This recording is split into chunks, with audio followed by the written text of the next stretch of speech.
The first time Emma noticed the quiet tension at home, she didn't understand it.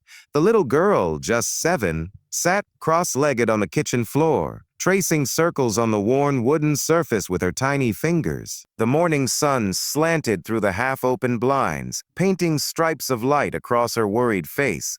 She peeked at her mother, who stood by the stove, her hands shaking slightly as she stirred the coffee, muttering under her breath. Emma had learned early that her mother's silence was often more frightening than any words. "Emma, stop staring and finish your breakfast," her mother snapped, the tone sharper than intended. It was a habitual reaction, stress spilling over, the weight of single parenthood pressing down in quiet, invisible layers. Emma flinched, nodding quickly, her spoon rattling against the plate. A tear slipped down her cheek, and she wiped it hastily, hoping her mother wouldn't notice. She knew better than to make a fuss. Outside, the neighborhood was waking up. Cars hummed, dogs barked, and the faint scent of blooming flowers drifted in from the small backyard. Emma loved watching those flowers, imagining herself in a world where everyone smiled, where laughter filled the rooms, and her tiny mistakes didn't become reasons for sharp words or sighs. But reality was different. Reality meant soft whimpers swallowed in the bathroom, scribbled drawings hidden under the bed, and whispered prayers that anyone, would notice her sadness. Meanwhile, her mother Grace was oblivious to the little girl's silent suffering. Life had been hard for Grace, raising Emma alone after her husband left years ago, balancing 2 jobs, unpaid bills, and a sense of failure that clung to her like a shadow. She didn't want to hurt Emma, but her exhaustion often translated into impatience. The guilt gnawed at her, but there was no time to pause, no space to think. And Emma, with her quiet resilience, bore the brunt of it without a word. Then came the sound of the front door, a sudden click that echoed in the small, tense house. Emma froze mid-bite, her heart racing in a way that felt both hopeful and frightening. Grace turned sharply, expecting a delivery or perhaps a neighbor dropping by. But what she saw was a man, tall, impeccably dressed, eyes scanning the room with a mixture of worry and recognition. For a moment, time seemed suspended. Emma's breath caught, the spoon slipping from her fingers. "Emma," the man asked softly, his voice calm yet commanding, the kind that made the room feel lighter. He stepped closer, and the little girl's eyes widened. It had been years since she had last seen him. The father who had vanished without warning, leaving only memories and unanswered questions behind. Now here he was, standing in the doorway like a silent promise, his presence filling the space with tension, hope, and an unspoken question. Could he fix what had been broken? Grace stiffened. The air between them pulsed with unspoken history, the weight of past decisions heavy on every wordless glance.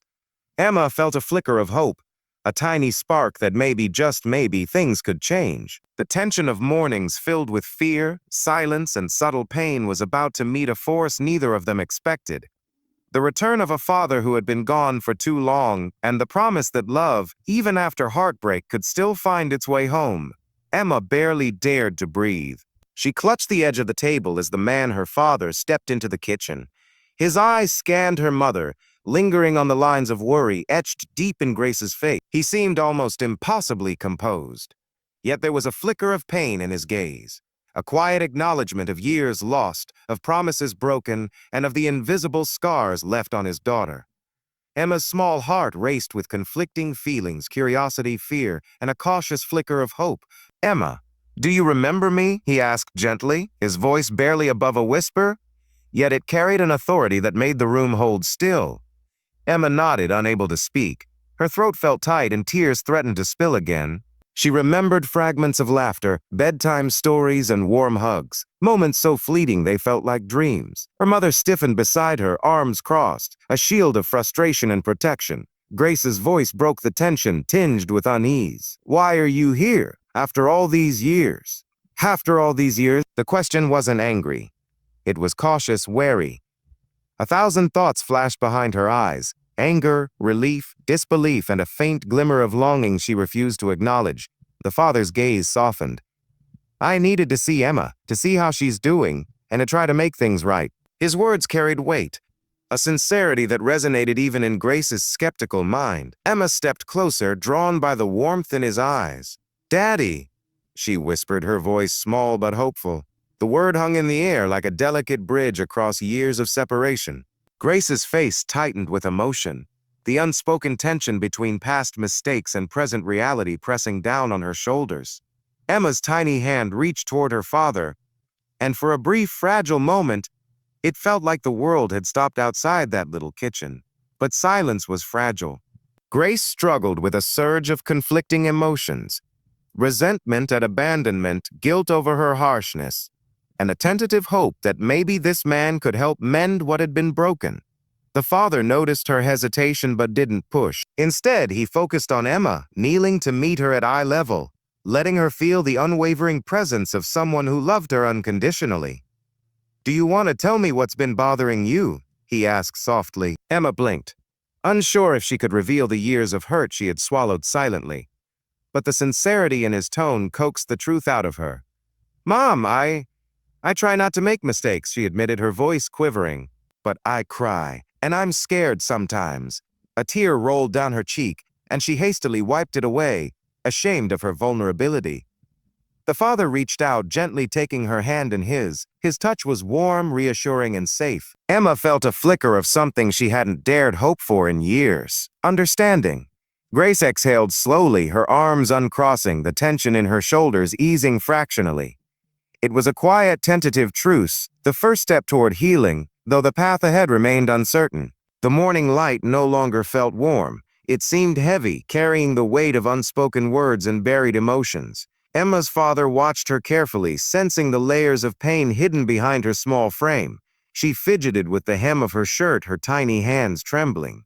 Grace stood nearby, arms folded, the air between them taut with unresolved tension. The quiet was broken only by the ticking of the old kitchen clock, each second stretching like a thread of anticipation. "You know," he began gently, "I wasn't there for you, and I know I can't erase that. But I want to understand what made you feel so alone." Emma's lips quivered, her gaze dropping to the floor. "Mom," she yells, "sometimes hits me when I make mistakes," she admitted in a voice so small it almost dissolved into the room. Her confession was raw, innocent, and heartbreaking. Her father's chest tightened at the words, but he kept his tone calm. He knew anger wouldn't heal anything. Only understanding and presence could.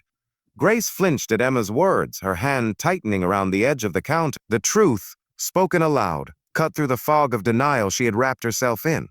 I didn't mean to," she whispered, voice cracking. She wanted to apologize, but guilt and pride wrestled within her. The father stepped closer, gently placing a hand on Grace's shoulder. "I know you're tired, Grace, but Emma needs us, both of us, to be patient and present," he said softly. His words weren't accusatory. They were a lifeline, a bridge over years of distance. Emma watched the exchange, hope flickering like a candle in a storm. She had longed for this moment, imagining it countless times, though she had almost given up hope. And yet the subtle tension reminded her that forgiveness and healing would take courage from everyone involved. Her father knelt once more to her level. "Emma," he said softly, "it's okay to cry. It's okay to feel scared. I'm here now and I won't leave you again." His presence radiated a stability she had never known before, a security that had been missing for years. A sudden sound broke the fragile peace, the school bus's distant horn. Emma jumped slightly, realizing she would soon have to face the world again. Her mother's eyes softened, glistening with unshed tears. The father gently suggested, "Let's walk together to the bus stop, all three of us. Today we start over." It was simple, yet monumental. For the first time in years, the family would move forward together, however cautiously. But as they stepped outside, the little girl stopped, glancing at her mother. "Mom, will you promise not to hurt me again?" she asked, voice trembling. Grace's eyes brimmed with tears. She knelt down, hugging Emma tightly. "I promise, my sweet girl. I'll try my hardest. I love you more than anything." The father watched, his chest tight with emotion, knowing that this small vow was the pivot, the moment where past pain began to dissolve, replaced by cautious hope. The wind rustled through the trees, carrying the scent of fresh flowers from the garden. It was as if the world itself acknowledged this turning point. The father's return, the child's courage to speak, and the mother's acceptance of her mistakes, all converging in a quiet, poignant moment that would change the course of their lives. The afternoon sun dipped low, casting golden light across the small garden where Emma, Grace, and her father stood together.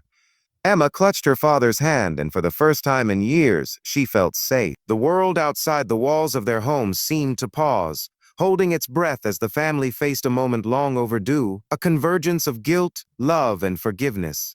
Grace took a shaky breath, stepping closer to her daughter and the man who had once vanished from their lives. "Emma, I know I hurt you, more than I ever realized," she said, her voice breaking.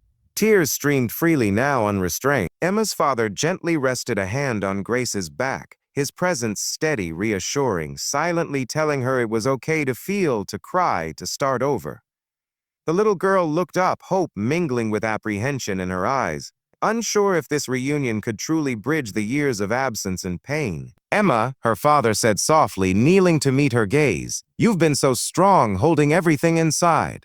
I'm sorry I left, and I promise I'm here now, always." His words hung in the air, sincere and unwavering. Emma's small hands reached for his face, brushing away a tear that had fallen unnoticed. The connection was instantaneous, electric, a bond reforged in the silence of unspoken understanding. Suddenly, Emma's mother joined in, wrapping both of them in a warm embrace. It was fragile at first, but then steady, unyielding. A hug that carried years of apology, longing, and love. Emma's sobs mingled with the tears of her parents, creating a symphony of relief, reconciliation, and shared humanity. The tension that had gripped the house for so long began to dissolve, replaced by an overwhelming sense of togetherness. For a moment, none of them spoke. They simply held one another, the quiet punctuated only by the distant chirping of birds and the rustling leaves. Grace whispered, "I'll do better, Emma, I promise." Her daughter clung tighter, the first genuine smile lighting her face in what felt like an eternity. Her father stroked her hair gently, silently pledging to protect this newfound harmony. Then came a simple gesture. Emma handed her mother a small drawing she had hidden under her pillow for months, a picture of the three of them smiling together. Grace gasped softly, overwhelmed by the symbolism and love poured into the simple sketch. "You made this for us?" she asked, her voice choked. Emma nodded shyly, eyes bright with hope. "I just wanted us to be happy," she whispered. The father smiled, brushing a strand of hair from Emma's face. "This is the beginning, Emma, not the end. From today, everything can change, together." The words resonated deeply, not just in the hearts of the family, but in the very air around them. The world outside had not changed, but within the walls of their home, a small miracle had taken place. Brokenness had met compassion. Guilt had met forgiveness, and the family, against the odds, had begun to heal. As the sun sank behind the horizon, their shadows stretched long across the garden, intertwining and inseparable. It was more than a reunion, it was a rebirth. Emma laughed softly, a sound she hadn't allowed herself in years.